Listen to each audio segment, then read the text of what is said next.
ദിലീപേട്ടൻ ലിസ്റ്റിൻ്റെ പടമുണ്ട്. ലിസ്റ്റിനാണ് Eram produce ചെയ്യുന്നത്. Sophia പോളിൻ്റെ അടുത്ത പടം ഞാൻ അഭിനയിക്കുന്നത്. അത് കൊണ്ടൽ അവരാ പ്രൊഡ്യൂസ് ചെയ്യുന്നത്. പിന്നെ ബാഡ് ബോയ്സ് ഷീൽ ചേച്ചിയുടെ പടം. ആരെ പറ്റി ഒന്നും പറയാൻ പറ്റില്ല, ഒന്നും പ്രതീക്ഷിക്കണ്ട. കാരണം ഇവരൊക്കെ അടുത്ത പടമുണ്ട്. അപ്പോൾ എന്തായാലും വിഷുവിനൊരു പടം ഉണ്ടായിരുന്നു, ഓണത്തിനൊരു റിലീസ് ഉണ്ട്. എല്ലാ പടം ഓടട്ടെ. വേറെന്താ? ബാഡ് ബോയ്സ് സിനിമയുടെ നിർമ്മാതാവ് ഷീൽ ചേച്ചി ഒരു ഫേസ്ബുക്ക് പോസ്റ്റ് ഇട്ടിട്ടുണ്ട്. കണ്ടു. അതില് ഇപ്പൊ പെപ്പയാണെങ്കിലും അതുപോലെ തന്നെ ടോവിനോ ആണെങ്കിലും ആസിഫ് ആണെങ്കിലും 3 പേര് ഒരുമിച്ച് ഇന്ന് അങ്ങനെ സെൽഫി എടുത്താൽ അതൊരു പവർ ഗ്രൂപ്പ് ആവും. എന്താണ് ചേട്ടനെ തോന്നുന്നത്? അല്ല, എനിക്കത് ഞാൻ ഇന്ന് ഇവന് കാണിച്ചാന്ന്, ഇപ്പൊ വരുന്ന വഴിക്കാ കാണിച്ചാന്ന്. അത് എന്താണ് അവരുടെ ഇന്റർവ്യൂ എന്താണെന്നോ എന്തിനെ പറ്റിയാണെന്നോ എനിക്കറിയില്ല. ആരുടെ ഈ പെപ്പയും ടോവിയും അങ്ങനെ മനഃപൂർവ്വം അങ്ങനെ ഒഴിവാക്കേണ്ട കാര്യമൊന്നുമില്ല. എനിക്ക് അതിനെപ്പറ്റി കൂടുതൽ ഇവൻ കാണിച്ചു തന്നപ്പോഴാണ് ഞാൻ കണ്ടത്. അങ്ങനെ ഒരു ഇന്റർവ്യൂ ഉണ്ടായോ അവര് എല്ലാവരും കൂടെ? അതെ, ഒരു ഫോട്ടോ ഇട്ടു എന്നുള്ളതാണ് ഷിലു വ്യക്തമാക്കുന്നത്. അത് അവരുടെ ചിത്രങ്ങൾ മാത്രം ഫോക്കസ് ചെയ്യുന്ന രീതിയിലേക്ക് അത് വന്നു ആരോപണം. ബാക്കി ചിത്രങ്ങളെ തഴഞ്ഞു, അല്ലെങ്കിൽ അത് ഫോക്കസ് ചെയ്യുന്നില്ല, അവരെ തഴഞ്ഞു എന്നുള്ള രീതിയിലാണ് ചോദ്യം വരുന്നത്. അത് എനിക്കതിനെ കുറിച്ച് ഞാൻ ഒന്ന് ആ സംഭവം എനിക്കെന്താ സംഭവം ഒന്നും മുടിയിട്ടില്ല. ഇപ്പൊ വരുന്ന വഴിക്ക് കാണിച്ച മാത്രമേ ഉള്ളൂ.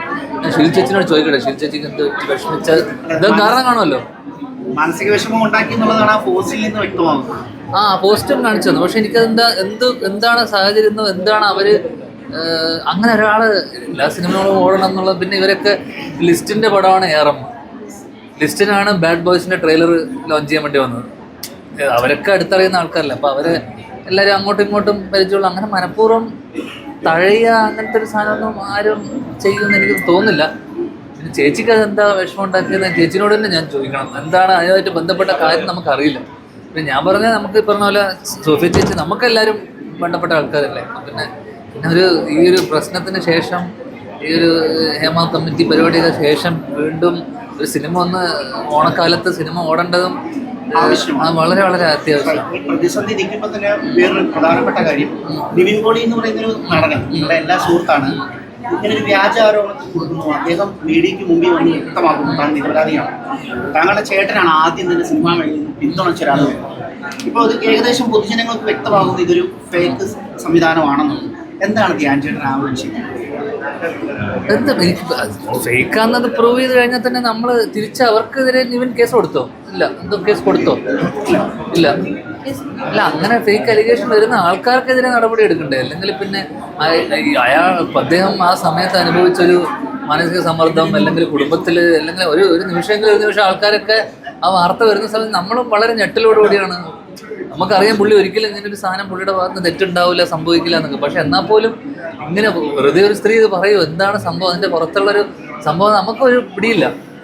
അപ്പോൾ ഒരു സെക്കൻഡ് നമ്മൾ ഇത് എവിടെ നിന്നാണ് ഇത് പൊട്ടിപ്പുറപ്പെടുന്നത്, ഇതിൻ്റെ ഉത്ഭവം എവിടെ നിന്നാണെന്ന് നമുക്കൊരു അറിയാത്തൊരവസ്ഥയുണ്ട്. പക്ഷേ അറ്റ്ലീസ്റ്റ് ബാക്കിയുള്ള ആൾക്കാരെ പലരും മീഡിയയുടെ മുന്നിൽ അഡ്രസ്സ് ചെയ്യാനൊന്നും വന്നില്ല. പക്ഷെ നിവിൻ ചേട്ടൻ അത് കംപ്ലീറ്റ്ലി മീഡിയയുടെ മുന്നിൽ വന്ന് അത് അഡ്രസ്സ് ചെയ്ത് അത് ഫേക്കാണെന്ന് അത് തെളിയിച്ചു എന്ന് തന്നെ പറയാം. കാരണം പുള്ളി അവരെ അറിയില്ല എന്ന് മാത്രമല്ല, അതിനെ ബന്ധപ്പെട്ട് അവർ പറഞ്ഞ ഡേറ്റ് ഈ 14-15 തീയതി ഞങ്ങൾക്കന്ന് ഷൂട്ടില്ലായിരുന്നു. അതുകൊണ്ട് തന്നെ ആ തീയതി പിന്നെ അവർ പറഞ്ഞ കാര്യങ്ങളൊന്നും തന്നെ എല്ലാം വാസ്തവവിരുദ്ധമല്ലേ. അപ്പോൾ എന്താ സംഭവം വെച്ച് കഴിഞ്ഞാൽ, ഇങ്ങനെയുള്ള കേസുകൾ പ്രധാനമായിട്ട് ഇങ്ങനെ വരുന്ന സമയത്ത് പലപ്പോഴും ഇതിൻ്റെ പുറത്തൊരു സെറ്റിൽമെൻറ്റ് നടക്കും. എന്നുവെച്ചാൽ കാരണം ഇങ്ങനെ അലിഗേഷൻ വന്നു കഴിഞ്ഞാൽ, കേസായി കഴിഞ്ഞാൽ ഇത് പുറത്ത് സെറ്റിൽമെൻറ്റ് നടക്കുകയും അപ്പോൾ അതിലൂടെ ഒരു വരുമാനം അല്ലെങ്കിൽ ഒരു സാമ്പത്തികം ഉണ്ടാക്കാം എന്നുള്ളൊരു ചിന്തയായിരിക്കും ഇവരെ കൊണ്ടൊക്കെ ഇത് ചെയ്യിപ്പിക്കുന്നുണ്ടോ. മുകേഷ് ചേട്ടനെതിരെ ഉയർന്ന ആരോപണത്തിലും ഇതുപോലെ തന്നെ പൈസ ചോദിച്ച് ഭീഷണിപ്പെടുത്തുന്നുണ്ടെന്ന് പറയുന്നു. ഇന്നും ആ ലേഡി പറയുന്നു അത് സൗഹൃദം കൊണ്ട് മകന് ജോലിക്ക് അവസരം കിട്ടുമെന്നൊക്കെ കൊണ്ട് പറയാതിരുന്നതാണ്. പക്ഷെ മുകേഷ് ചേട്ടൻ മുഖ്യമന്ത്രിക്ക് ഉൾപ്പെടെ സ്ക്രീൻഷോട്ട് കൊടുത്തിട്ടുണ്ട് ഇവരയച്ച മെസ്സേജും ബ്ലാക്ക് മെയിലിംഗും എല്ലാം. അപ്പോൾ ഇതൊരു വലിയൊരു അലിഗേഷൻ അല്ലെങ്കിൽ നടത്തുന്നത്. അതാ പറഞ്ഞത്. ഇപ്പം നിവിൻ്റെ കേസിൽ ഇവർ പരസ്പര വിരുദ്ധമായിട്ട് സംസാരിക്കുന്നതും കാര്യങ്ങളൊക്കെ പറഞ്ഞപ്പോൾ നമുക്കതിലൊരു എല്ലാവർക്കും തോന്നി ഇതൊരു ഫേക്ക് എലിഗേഷൻ ആണെന്ന്. പക്ഷേ ബാക്കിയുള്ള കേസൊന്നും നമുക്ക് പറയാൻ പറ്റില്ല ഇത് കംപ്ലീറ്റ്ലി ഫേക്കാണോ അല്ലയോ എന്നുള്ളത് നമുക്ക് പറയാൻ പറ്റില്ല. കാരണം അത് നമുക്ക് അറിയാത്തിടത്തോളം മറ്റേത് ഇവരുടെ ഭാഗത്തു നിന്ന് തന്നെ പാളി. പക്ഷെ പാളാതെ കറക്റ്റായിട്ട് വന്നിട്ട് കാര്യങ്ങൾ കമ്മ്യൂണിക്കേറ്റ് ചെയ്ത് കഴിഞ്ഞാൽ നമ്മളെല്ലാവർക്കും ഇത് എങ്ങനെ തെളിയിക്കും ഇത് ഫേക്കാണ് അല്ലയോ എന്നുള്ളതൊന്നും കൃത്യമായിട്ട് ഞാനൊരു ഉത്തരം പറഞ്ഞുകൊണ്ടിരിക്കുന്നു. അപ്പോൾ ഇത് ഫേക്കാണോ അല്ലയോ എന്നുള്ളത് നമ്മളെങ്ങനെ ഇതൊക്കെ അൾട്ടിമേറ്റ്ലി അവർ പറയുന്നത് വിശ്വസിക്കുക, അവർ പറയുന്നത് ട്രസ്റ്റ് ചെയ്യുക. കാരണം ഒരു പെൺകുട്ടി വന്നിട്ട് അവർക്കെതിരെ ഇങ്ങനെ ഒരു സംഭവം സംഭവിച്ചു എന്ന് പറയുമ്പോൾ സ്വാഭാവികമായിട്ടും ജനങ്ങളും നമ്മളും ഉൾപ്പെടെ നമുക്കൊക്കെ വിശ്വസിക്കേണ്ടി വരുന്ന ഒരു അവസ്ഥയാണ്. കാരണം വേറെ എന്ത് ചെയ്യാൻ പറ്റും? അപ്പോൾ അവർക്കെതിരെയൊക്കെ കേസ് എടുത്തിട്ടുണ്ട്. പക്ഷേ ഇതിനൊക്കെ തെളിവ് വേണം. തെളിവുണ്ടെങ്കിൽ മാത്രമേ ഇത് കോടതിയിൽ പോയത് തെളിവുള്ളൂ. തെളിവുണ്ടെങ്കിൽ മാത്രമല്ലേ നടപടി ഉണ്ടാവുള്ളൂ. അപ്പം തെളിയിക്കാനുള്ള എന്താ പറയണ്ടത്, അതിന് തെളിവെടുപ്പ് നടന്നു, പരിപാടി നടക്കുന്നു. അത് തെളിവുണ്ടാവട്ടെ, തെളിവുണ്ടായാലേ കാര്യമുള്ളൂ. അല്ലെങ്കിൽ ഇതെന്നും എലിഗേഷൻ മാത്രമായിട്ട് നിലനിൽക്കും, വേറെ അതൊരു കാര്യമില്ല. നിവിൻ്റെ കേസിൽ കംപ്ലീറ്റ്ലി ഇത് ഫേക്ക് ആണെന്നുള്ളത് അവരുടെ സംസാരത്തിലും അല്ലെങ്കിൽ ബാക്കി എല്ലാം പരസ്പരം എഴുതുമായിരുന്നു എല്ലാം. പിന്നെ എന്താ ചേട്ടാ, നിവിൻ ചേട്ടനെതിരെ വന്ന സമയത്ത് നിവിൻ ചേട്ടൻ നേരിട്ടതുപോലെ ആയിരിക്കും ചേട്ടൻ വരുന്നാല് ഇങ്ങനെ ഒരു അലിഗേഷൻ വന്നു കഴിഞ്ഞാല് നിയമപരമായിട്ട് പോവോ കായികപരമായിട്ട് പോവോ? നിയമപരമായിട്ടോ കായികപരമായിട്ടോ ഇവരെയൊക്കെ കൊണ്ട് ഞാൻ പോയി തല്ലിപ്പിക്കണോ? അറ്റ്ലീസ്റ്റ് കുറച്ചൊരു സ്റ്റാൻഡേർഡുള്ള ചോദ്യം ചേട്ടൻ ഇത് സംഭവിക്കുകയാണെങ്കിൽ ഞാൻ ചോദിക്കുന്നത്, ഇതുപോലത്തെ ചോദ്യം എനിക്ക് നിന്നോട് ചോദിച്ചത്, നീയാണ് സിനിമയിൽ വരികയാണെങ്കിൽ നിനക്ക് ഇതുപോലൊരു ദുരനുഭവം വരുവാണെന്നൊക്കെ എനിക്ക് ചോദിച്ചോളൂ. നീ എന്തിനാ എന്നെ വെറുതെ എനിക്ക് വന്നാൽ ഞാൻ ആദ്യം പോയി അടി കൊടുക്കും, എന്നിട്ട് ഞാൻ പോയി കേസ് ആണോ? ഞാനും അതെ, നമ്മൾ ആദ്യം കൈകാര്യമായി നേരിടേണ്ടപ്പോ ആണോ? എന്റെ അഭിപ്രായം ഞാൻ നിയമത്തിന്റെ വഴിക്ക് പോട്ടു. ചേട്ടാ, ഇപ്പം വിനീതേട്ടനായിരുന്നു കൂട്ടുകാരന് വേണ്ടിട്ട് വന്നത്. ഞാൻ ചേട്ടന് എത്രമാത്രം വിശ്വാസമുണ്ട് വിനീതേട്ട ഇതുപോലെ വന്നിട്ട് സപ്പോർട്ട് ചെയ്യും?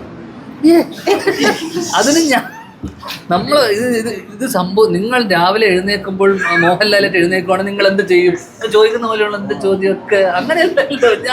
നമ്മള് പ്രതീക്ഷിക്കാത്ത ആളുകളാണ് ഇപ്പൊ അലിഗേഷൻ വന്നോണ്ടിരിക്കുന്നത്. അപ്പം നാളെ ഒരാൾ ധ്യാൻ ചേട്ടന്റെ പേര് പറഞ്ഞിടാ എന്നില്ലല്ലോ. അപ്പൊ നമ്മൾ ഇപ്പഴേ ഒരു പ്രിക്കോഷൻ എടുത്ത് വെക്കണ്ടേ? എന്ത് ചെയ്യണം? നിന്റെ ചാലയാൻ മുടിക്കും.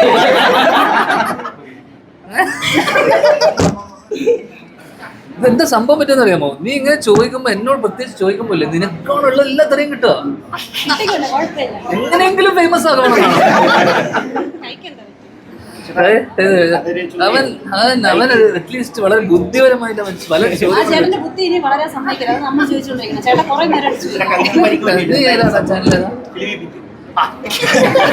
നമ്മുടെ ചാനല്. ഓ, അവൻ ഇടക്കിടക്ക് വന്ന് കാണാറുണ്ട്. അവൻ ഇപ്പൊ അങ്ങോട്ടേക്ക് വന്നല്ലേ, കൊച്ചിയിലുണ്ടല്ലേ. ഇത് പൂട്ടേണ്ടി വരും. തിരിച്ചു വെച്ചു. ഇങ്ങനെ ചോദിച്ചതിന് നിന്നെ ഞാൻ കായികമായി നേരിടണോ? എന്നെ ഇല്ലാത്ത എന്നെ പിടിച്ചിട്ട് ഇതിലോട്ടേക്ക് വിളിച്ചു. അങ്ങനെ ഇല്ലാത്തൊരു കാര്യം എങ്ങനെ വരിക? ഇല്ലാത്ത കാര്യങ്ങളാണല്ലോ വന്നോണ്ടിരിക്കുന്നത്. അപ്പൊ വന്നാല് നമ്മൾ എങ്ങനെ അത് നേരിടും? അത് വരുമ്പോ ആലോചിച്ചാ പോരെ. ചേട്ടൻ പിന്നെ നിയമപരമായിട്ട് പോയി.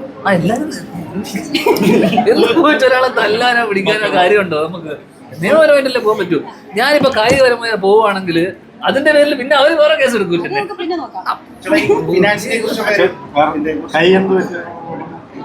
കൈ ഷൂട്ടിനിടയിൽ ലുക്മാൻ അവൻ എവിടുന്നെങ്കിലും ഇത് കാണുന്നുണ്ടെങ്കിൽ അവൻ ചവിട്ടിയപ്പോൾ ഞാൻ തെറിച്ചു പോയി, കൈ കുത്തി വീണപ്പോൾ ഇവിടുത്തെ റിസ്റ്റ് പൊട്ടി. CT സ്കാൻ എടുത്തപ്പോൾ ഒരു സർജറി വേണമെന്ന് പറഞ്ഞ് ഇവിടെ ഇങ്ങനെ പ്ലേറ്റ് ഇട്ടിട്ട് ഇപ്പോൾ ഒരു 4-5 ദിവസം കഴിഞ്ഞു. ഞാൻ ചേട്ടാ, എനിക്ക് ഏറ്റവും ഇഷ്ടപ്പെട്ട മൂവി ഏതാണെന്ന് അറിയാമോ? എനിക്കതറിയണ്ട. നിന്റെ ഇഷ്ടങ്ങൾ എനിക്ക് നിന്റെ ഇഷ്ടങ്ങളെ കുറിച്ച് ഞാൻ അറിയണം. ഞങ്ങളുടെ എല്ലാവരുടെ ക്രഷാണ്. ചേട്ടയാ ചേട്ടാ, ഒരേ ഞങ്ങളെല്ലാവരും നിന്റെ കാര്യം ആണോ? ഇതാണോ ഒരു മഞ്ഞില്ലാത്ത ചോദ്യം? ഒരേ മുഖം എന്നുള്ളൊരു മൂവി ചെയ്തിട്ടുണ്ടായിരുന്നില്ലേ? ആ ക്യാരക്ടർ അടിപൊളി ക്യാരക്ടറായിരുന്നു. അത്രയും ശക്തമായ ഒരു ക്യാരക്ടർ നീ എഴുതി കൊണ്ടെത്താ ഞാൻ ചെയ്യാ. ശക്തമായിട്ടുള്ള ക്യാരക്ടർ ആരും കൊണ്ട് തരണ്ട. ഇതൊക്കെ കഴിഞ്ഞ നീ ഫിൽമി ബീച്ച് നീ മാത്രമേ ഉള്ളൂ. വേറെ ഒരാൾക്കൊരു ചോദ്യം ചോദിക്കാൻ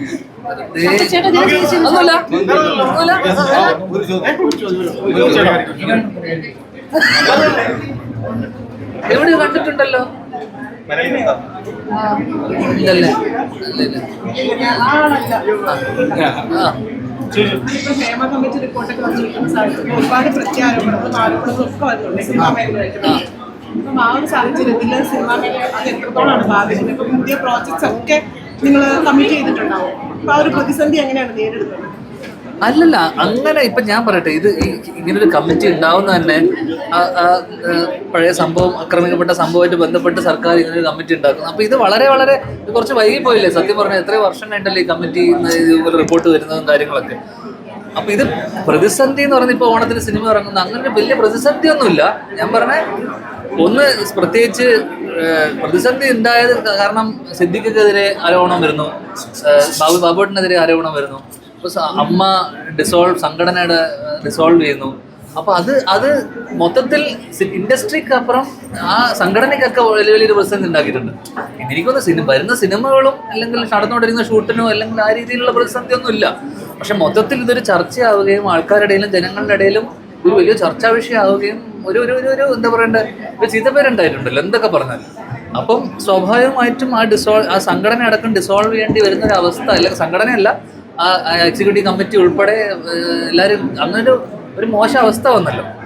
അപ്പം അതൊക്കെ ജനങ്ങളുടെ ഇടയിൽ ഇതൊരു ഉണ്ടാക്കിയിട്ടുള്ളൊരു ഇമ്പാക്റ്റ്, അല്ലെങ്കിൽ ആൾക്കാരുടെ ഇടയിൽ സിനിമ എന്ന് പറയുമ്പോൾ ഇതൊരു ഭയങ്കര ഒരു മോശം, ഇത് എല്ലാവരെയാണ് ബാധിക്കുന്നത്. നമ്മൾ ഉൾപ്പെടെയുള്ള ഫ്രറ്റേണിറ്റിയിൽ എല്ലാവരെയും ബാധിക്കുകയാണ്. കുറച്ച് പേര് കാരണം ഉണ്ടായിട്ടുള്ള, അല്ലെങ്കിൽ കുറച്ച് പേര് കാരണം ഉണ്ടായിട്ടുള്ള ഒരു ഒരു ഒരു ഇത് പല പല അലിഗേഷൻസ് നമ്മുടെ എൻ്റെ ഇൻഡസ്ട്രി. കാരണം നമ്മൾ ഷൂട്ട് ചെയ്യുന്ന സമയത്ത്, ഞാൻ പിന്നീട് ഷൂട്ട് ചെയ്യുന്ന സമയത്തൊക്കെ ആൾക്കാർ നമ്മളോട് അടക്കം ഇതുമായിട്ട് യാതൊരു ബന്ധമില്ലാത്ത, അല്ലെങ്കിൽ നമുക്ക് ഒരു ഇതുമില്ലാത്ത ആൾക്കാരുടെ അടുത്ത് അടക്കം ആൾക്കാരുടെ അപ്രോച്ച് ആറ്റിറ്റ്യൂഡും ഭയങ്കര മോശമാണ്. ഇപ്പം പുറത്ത് ഷൂട്ടിംഗ് എന്നൊക്കെ പറഞ്ഞ് പോകുമ്പോൾ ആൾക്കാർ നമ്മളെ കാണുന്ന വേറെന്തോ രീതിയിലാണ്. അപ്പോൾ അതൊക്കെ ആ രീതിയിൽ ഒരു ഒരു ഒരു ഒരു മങ്ങലേറ്റിട്ടുണ്ട് മൊത്തം സിനിമ ഇൻഡസ്ട്രിക്ക്. അല്ലാതെ വരുന്ന സിനിമകൾക്കോ അല്ലെങ്കിൽ ഇറങ്ങാൻ പോകുന്ന സിനിമകൾക്കോ അല്ലെങ്കിൽ ആൾക്കാർ അതിൻ്റെ പേരിൽ ആ സമയത്ത് ഈ റിപ്പോർട്ട് പ്രശ്നം നടക്കുന്നതിനിടയിലൂടെ ഇവിടെ 2 സിനിമകൾ സൂപ്പർ ഹിറ്റായിട്ട് ഓടി. ഒന്ന് വാഴയും തിയേറ്ററിൽ അപ്പോഴും അതൊന്നും കളക്ഷനെ ഒന്നും ബാധിച്ചിട്ടില്ല. വാഴ അപ്പോഴും വലിയ ജനത്തിരക്കോടുകൂടി തന്നെ ആഴ ഓടി, നുണക്കുഴി ഓടി.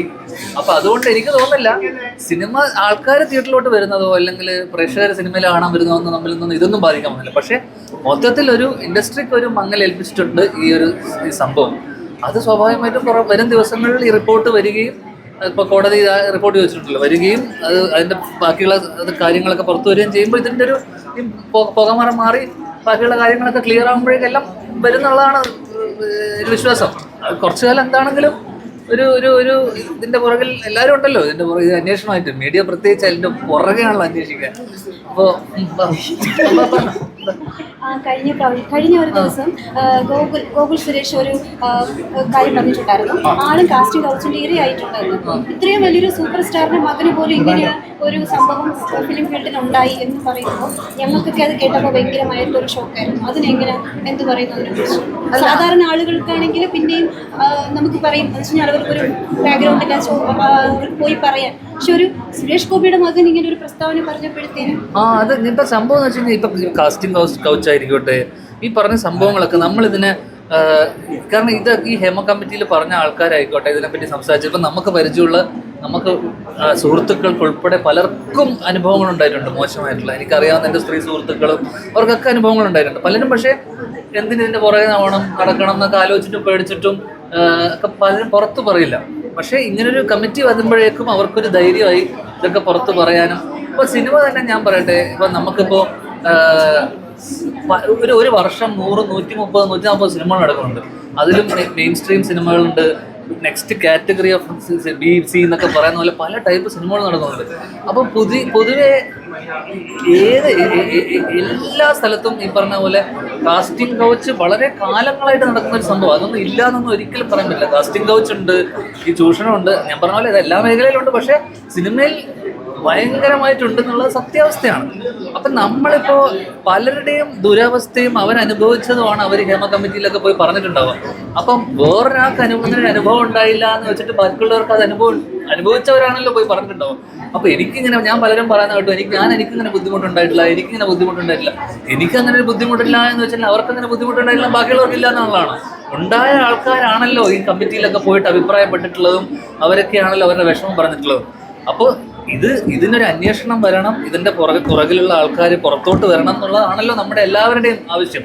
കാരണം ഇങ്ങനെ കുറച്ച് പേര് കാരണം എൻറ്റയർ ഇൻഡസ്ട്രിയിലുള്ള ആൾക്കാർക്കാണ് ഒരു മോശം പേരും. സിനിമ എന്ന് പറഞ്ഞ മേഖല തന്നെ ഇങ്ങനെയാണ്, അല്ലെങ്കിൽ സിനിമ ഫ്രറ്റേണിറ്റി തന്നെ ഇങ്ങനെയാണെന്നതിൽ മൊത്തത്തിലൊരു ചീത്തപ്പേര് വരും. പിന്നെ ഇതിനകത്തുള്ളൊരു സംഭവം, ഞാൻ ഭാഗമായിട്ടുള്ളൊരു സിനിമയുടെ കാസ്റ്റിംഗ് കൗച്ച് എനിക്കുണ്ടായിട്ടുള്ള അനുഭവം എന്ന് വെച്ച് കഴിഞ്ഞാൽ, കാസ്റ്റിംഗ് കൗച്ചിൻ്റെ പേരിൽ ഒരു സിനിമയ്ക്ക് ഞാനും അജു ഒക്കെ ഉള്ളൊരു സിനിമയുടെ കാസ്റ്റിംഗ് കൗച്ച് ഇട്ടു. കാസ്റ്റിംഗ് കൗച്ച് ഇട്ടതിന് ശേഷം അതിൻ്റെ താഴെ ഒരു നമ്പർ കൊടുത്തിരുന്നു അവർ. അതിൻ്റെ പ്രൊഡക്ഷൻ്റെ അത് കുറേ വർഷങ്ങൾക്ക് മുന്നെയാണ് പ്രൊഡക്ഷൻ്റെ ഏതൊരാളുടെ നമ്പറാണ് കൊടുത്തിരുന്നത്. പിന്നെ ആ നമ്പറിലോട്ട് കുട്ടികൾ മെസ്സേജ് അയക്കുകയും മെയിലിലോട്ട് ഫോട്ടോ അയക്കുകയൊക്കെ തുടങ്ങി.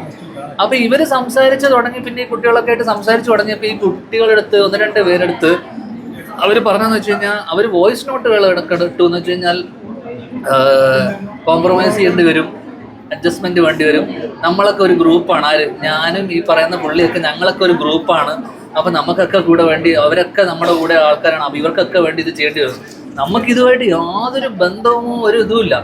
അങ്ങനെ ഇതൊരു കംപ്ലൈന്റ് ആവുകയും അന്ന് എനിക്ക് തോന്നുന്നു ബി ഉണ്ണികൃഷ്ണൻ, ഉണ്ണിയേട്ടൻ അജുവിനെ വിളിച്ച് പറയുകയും ബി രാകേഷ് ഏട്ടനെ വിളിച്ച് പറയുകയും അങ്ങനെ ഇത് വിളിച്ചിട്ട് നമ്മളുൾപ്പെടെ എന്ന് വെച്ചാൽ ഒരു കാര്യമല്ലാണ്ട് നമ്മളെ പേര് വലിച്ചിടുക. കാരണം നമ്മൾ ഈ പടത്തിൽ അഭിനയിക്കുന്നത് കൊണ്ട് ഇവർ പറയുന്ന കാര്യം എന്ന് വെച്ച് കഴിഞ്ഞാൽ അതും ഒരു പുതിയൊരു പ്രൊഡക്ഷൻ ഹൗസ് പറയുന്ന കാര്യം എന്ന് വെച്ച് കഴിഞ്ഞാൽ എല്ലാവരും കൂടി അഡ്ജസ്റ്റ്മെന്റ് വേണ്ടി വരും, കോംപ്രമൈസ് വേണ്ടി വരും എന്നുള്ളത്. അത് നമ്മൾ അപ്പം തന്നെ അവരെ വിളിച്ച് പറയുകയും ആ പടമേ നമ്മളന്ന് ഈ ഒറ്റ കാരണത്തിന്റെ പുറത്ത് നമ്മൾ ആ പടമേ വേണ്ടെന്ന് വെച്ചു. കാരണം സിനിമയിൽ വരുന്ന കുറേ പേർക്ക് അങ്ങനെ ഉദ്ദേശം, പല പല ഉദ്ദേശങ്ങളാണ് പലർക്കും. അപ്പം ഇങ്ങനെയുള്ളൊരു ഉദ്ദേശം കൊണ്ട് വരുന്ന ആൾക്കാരെ നമ്മൾ അങ്ങനെ അടുപ്പിക്കാതിരിക്കുക. നേരത്തെ മോള് പറഞ്ഞ പോലെ ഇതെന്ന് വെച്ചാൽ നിനക്കതിപ്പോൾ റിയാക്ട് ചെയ്യാൻ പറ്റി, ഓക്കെ, നീ ചിലപ്പോൾ തല്ലിയിട്ട് വരും, അങ്ങനെയല്ലല്ലോ ബാക്കി എല്ലാവർക്കും അതേപോലെ റിയാക്ട് ചെയ്യാൻ പറ്റണമെന്നില്ല. ആ അവസ്ഥയിൽ ചിലപ്പോൾ പെട്ടെന്ന് പകച്ചു പോവും, പേടിച്ചു പോവും. ഇതിനെതിരെ പ്രതികരിച്ചാൽ അവർ ഈ കേസ് പലരുടെയും പേടിയെന്ന്, ഈ കേസിനെതിരെ പോയി കഴിഞ്ഞാൽ പിന്നെ എത്ര കാലം ഇതിന്റെ പുറകെ പോണ്ടി വരും, ഇതിന്റെ ഭവിഷ്യത്തുകൾ എന്താണെന്ന് ഇവർക്ക് അറിയില്ല. അപ്പൊ പേടിച്ചിട്ടാണ് ഇവരൊന്നും പലപ്പോഴും പറയാത്തത്. പക്ഷേ ഇങ്ങനൊരു കമ്മിറ്റി വന്നതുകൊണ്ട് എന്തുകൊണ്ട് നന്നായി, ഇത്രയും കാലം എടുത്തെങ്കിൽ പോലും എന്തായാലും ആ പുകമറ മാറി റിപ്പോർട്ട് പുറത്തു വരട്ടെ. ബാക്കിയുള്ള ആൾക്കാർ എന്തൊക്കെയാണെങ്കിലും ആർക്കൊക്കെ ദുരനുഭവം ഉണ്ടായിരുന്നില്ല അവർക്കൊക്കെ നീതി ലഭിക്കട്ടെ, അത്രയുള്ള ആഗ്രഹിക്കുന്നു, വേറൊന്നുമില്ല. ജീവിതത്തിന്റെ ഒരുപാട് ഭാഗം ചിലവഴിച്ചത് എന്നിട്ട് താരമായിട്ട് ആദ്യത്തെ ഉദ്ഘാടനത്തിന് വരും എന്ന് തോന്നുന്നു. ഭയങ്കര ചോദ്യം കേട്ടോ, എന്താ തോന്നണ്ടേ? അഭിമാനം, വേറെന്താ? രോമാഞ്ചം, കൈയും ഒടിഞ്ഞ് രോമാഞ്ചം വരാനാണെങ്കിൽ കൈ ഒടിഞ്ഞിരിക്കുക. അല്ലടാ അതാ പറഞ്ഞേ, അതൊക്കെ ഞാൻ പറഞ്ഞില്ലേ, നാളെ നീയും ഇതുപോലെ ലെവലിൽ എത്തും എന്നെ പോലെ.